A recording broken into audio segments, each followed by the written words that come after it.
What's up, guys? My name is Rengar. Today we're talking about the Escape from Tarkov wipe. Now, if it's your first wipe is pretty much your account resetting back to when you first logged in. You have to redo your quests, your money, the traders.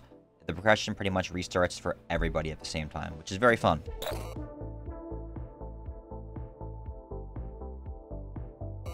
Now, starting off, you want to go USEC or Bear. If you care only about starting gear, Bear is typically the best because of the AKs that you get. The ammo is kind of easier to get, and you have a better base ammo you start with, and you also get lower recoil on the AKs typically because they're 5.45. USEC do have an advantage on Lighthouse, which makes them appealing. I don't like going Bear because they have a really annoying breathing sound when you run out of stamina, which is constantly going off, and it's just no reason to be that loud. It's been bugged for a couple of wipes now. It's definitely a preference thing. However, this wipe with Bear, the new boss might favor Bear, giving them an advantage on streets. I'm not exactly sure if that's true. No one knows for certain. It was rumored to happen this wipe. It was also rumored to happen the last two wipes, and nobody really knows. But it's something to keep in mind. Overall, I'm going to go USEC. It doesn't matter too much, but if you care about min-max and starting gear, go Bear.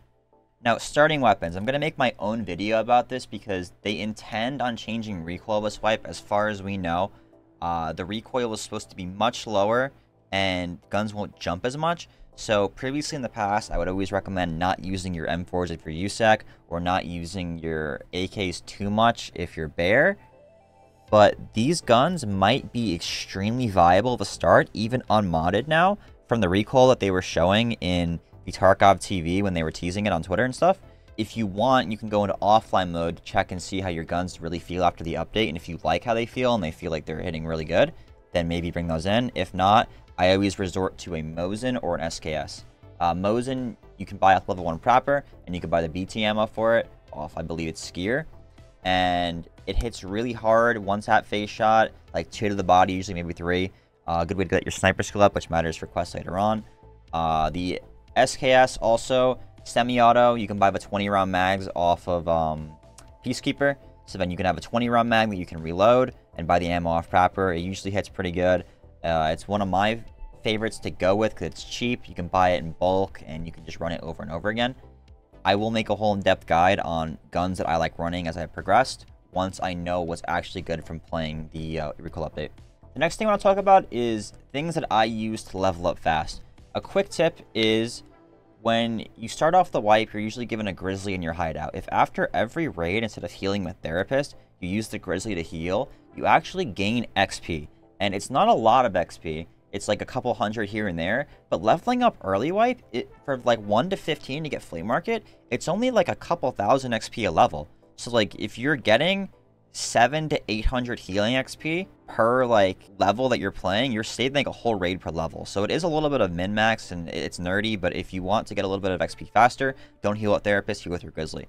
Now, the next thing is really important. It's what items do I loot?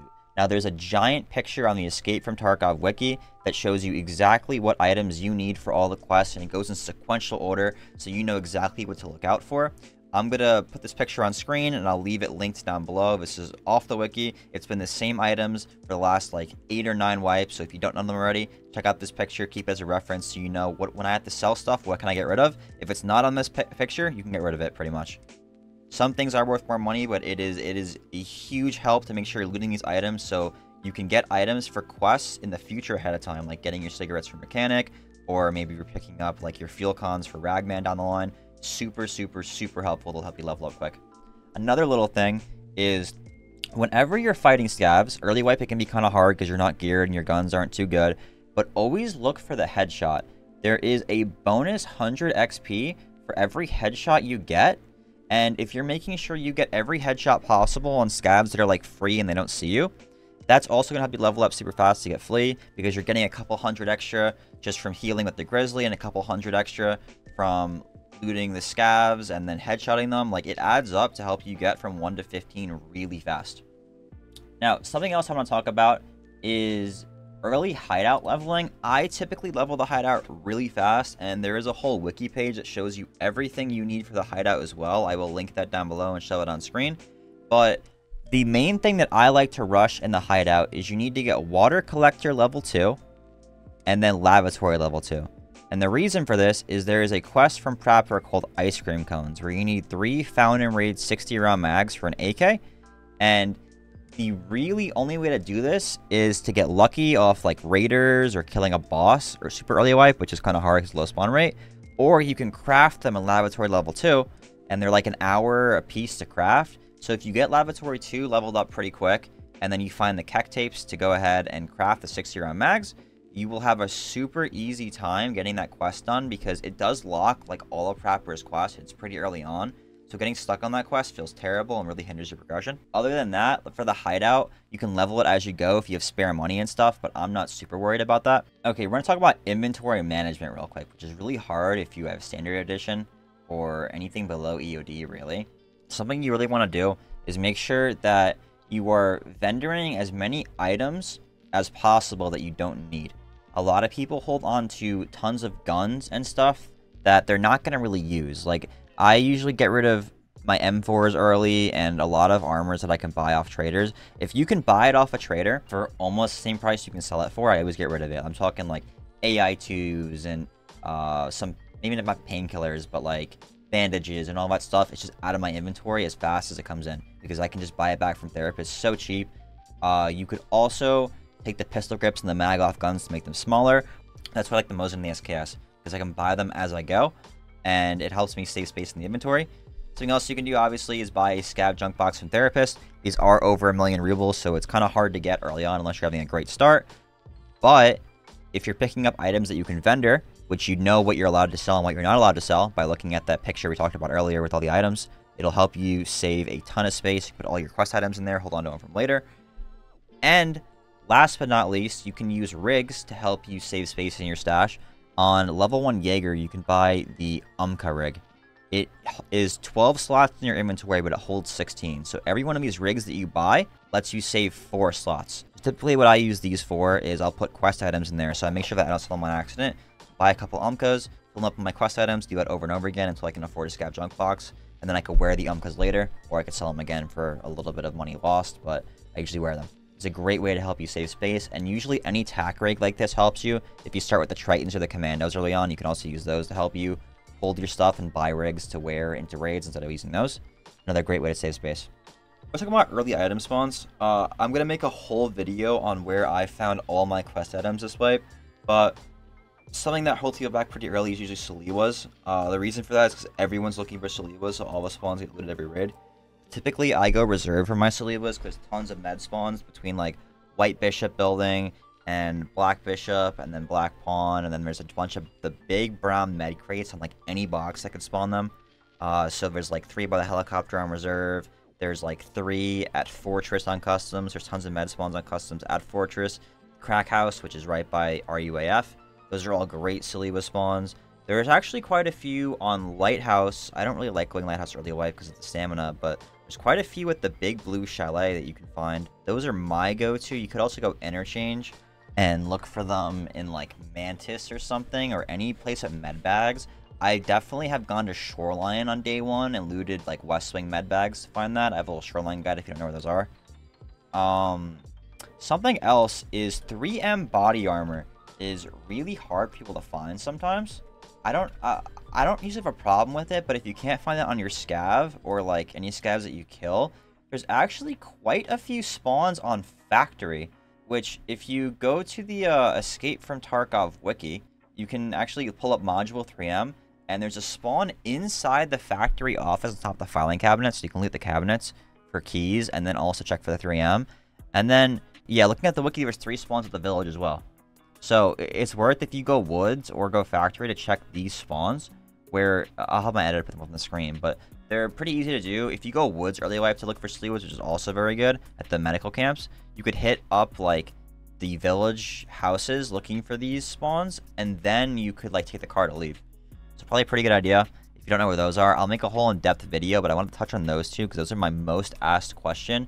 And obviously Vital's shotgun, which you're going to get from just killing scavs. Honestly, there's no great way to get it besides killing scavs. And then the MP133 shotguns for Prapor's first quest are going to be bought from Jaeger level 1. Now, if you can't buy them because they're sold out, just keep an eye on the timer and just spam refresh, because For some reason, the refresh timer on the trader isn't always accurate, and you have to wait like an extra minute or two after reset to buy them. But keep in mind that you can buy those from Jaeger if you haven't already. You probably can buy them like ASAP if you rush down the Jaeger quest level 1. But yeah, I would keep all that in mind. All right, I want to touch on insurance. So insurance early wipe is a fantastic way to make money and save money. So for some reason, the way insurance works is the higher level you are with your traders, the more the insurance costs. So when you're like max traders and insuring stuff, it's super expensive, but when you're level 1, it is dirt cheap. So I always insure everything, because what I try and do is, whether I'm killing players or scavs or whatever, I'm throwing my gear on the ground to pick up their gear. So I'm like double looting. Most people also can't take most of your stuff because they're going to be super overweight. And who wants to pick up a P.A.K.A. in their small backpack to bring it out of the raid, right? Most people don't want to do that. They might insurance fraud your gear, but usually they don't take like all of it. So usually I'll kill a guy, take his Mosin, drop mine, take his gas chaos, drop mine, drop my armor for his. Scav has a nice armor, drop my armor, take his, walk out of there with it. You know, so insuring early usually is very low risk and then high reward, because usually you get almost all your stuff back, and you can make a lot more money in your raids that you survive by picking up Scav's armor and dropping yours and all that stuff. Really important. A lot of people get stuck on a lot of the early quest keys, and so many of them are on traders, like almost a guaranteed spawn, that I wanted to bring them up as their own little section real quick. Something like the machinery key has a guaranteed spawn inside 3-story dorms inside the brown jacket. It is room 203 on 3-story dorms. So second floor, room 203, inside the brown jacket. It spawns there every raid. Now, of course, that could change if the loot container is changing. I don't know if that will, but it's worth mentioning. The Tarkhan Director's Office key actually is a barter on both level 1 and level 2 therapists. So level 1, you would trade 2 ice green tea, 4 crackers, and 2 squash. And then on level 2, I believe it's just 4 gold chains. Yes. Another key worth mentioning is the dorm room 206 key. This is just 7 piles of meds. And if you can't find piles of meds, there's a barter on here for 3 lighters and 2 matches. So when checking filing cabinets, you could save these to barter for the piles of meds, along with looting them to get the 206 key. A lot of those keys are really easy to get. The 303 key, which is need for the quest name eludes me, I'm sorry, but it's T-plug, 7 T-plugs, and 3 blue tape. Again, you can get these from filing cabinets, tech crates, toolboxes. So a lot of keys to look out for super early on. Dorm room 214 key, which is needed for the pharmacist task. That is going to be located in the blue car by the checkpoint on customs. And then obviously the unknown key spawns inside of that dead body, right between Crack House and RUAF in the bush. Those are a ton of important keys to be looking out for. The 214 key to note isn't a guaranteed spawn, but it's a high chance in there. All these other keys are either guaranteed spawns or barters. So it's worth knowing these, memorizing them, because they're going to be so important to help you get through your tasks fast when you don't have access to the flea market.